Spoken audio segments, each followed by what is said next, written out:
Hey, how's it going? I hope you're having a great day. My name is Jeff, and welcome to a special holiday edition of Brickscale Studio. Another new video is coming at you right now.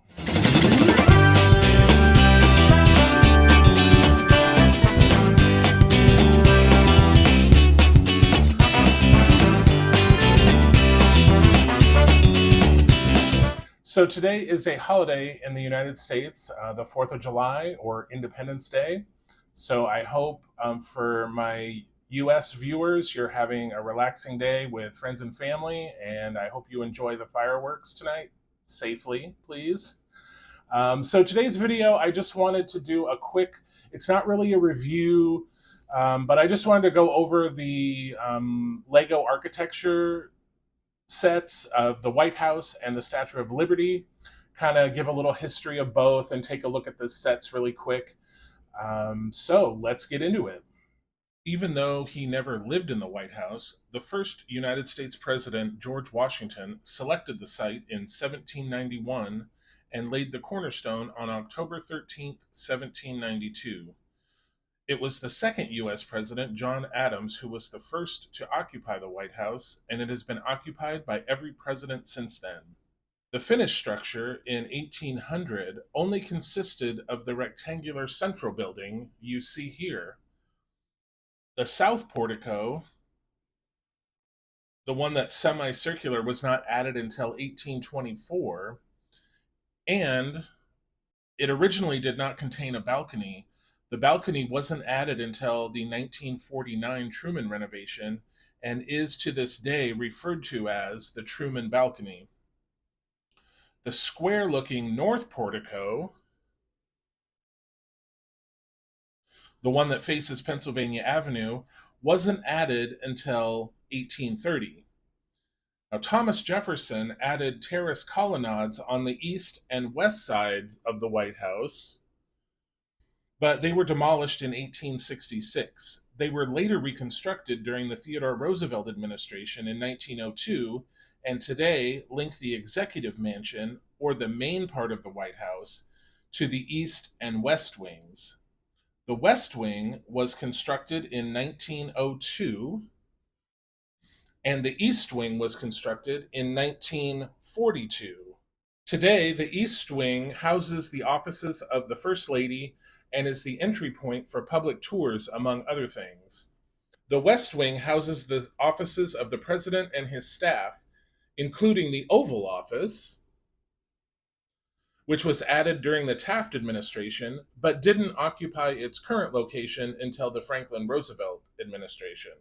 Prior to the West Wing, the president and his family lived in the executive mansion and also had to have offices there. So, as the presidency evolved over the years and more staff were added, this became very crowded, hence the need for the West Wing. Now, you might find interesting that looking at the White House today, very little, if anything, remains of the original White House from 1800. During the War of 1812, the White House was burned by the British and the entire interior was gutted. Only the external walls remained. However, these were torn down and reconstructed because they were weakened by the fire and exposure to the elements. Then in 1948, the house was declared to be in imminent danger of collapse. A major renovation took place that gutted the interior again and replaced the interior wood support structure with steel framing.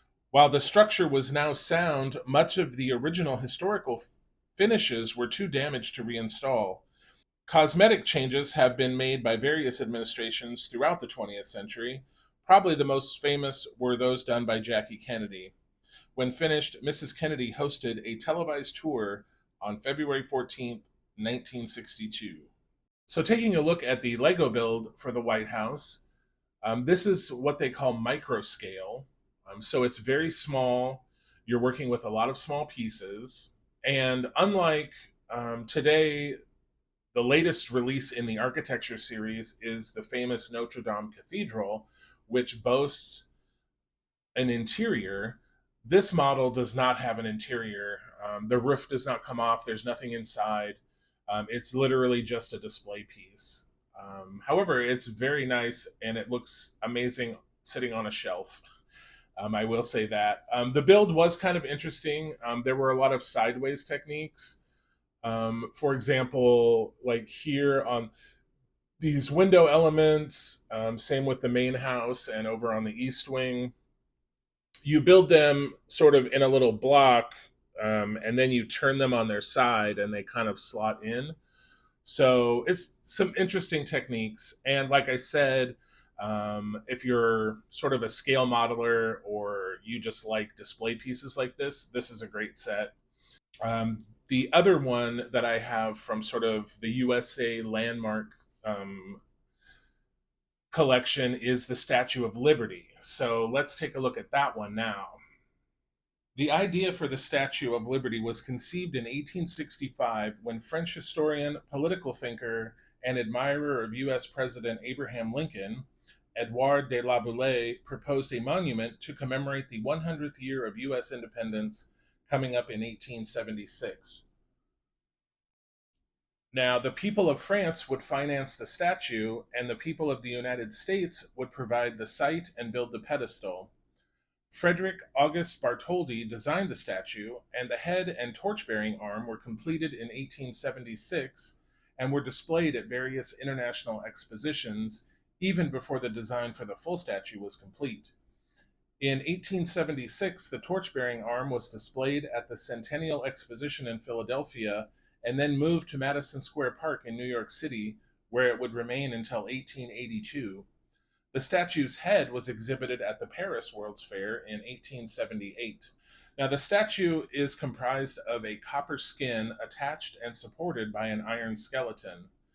French engineer Gustave Eiffel would design the iron skeleton just a few years before starting construction of his famous Eiffel Tower in Paris.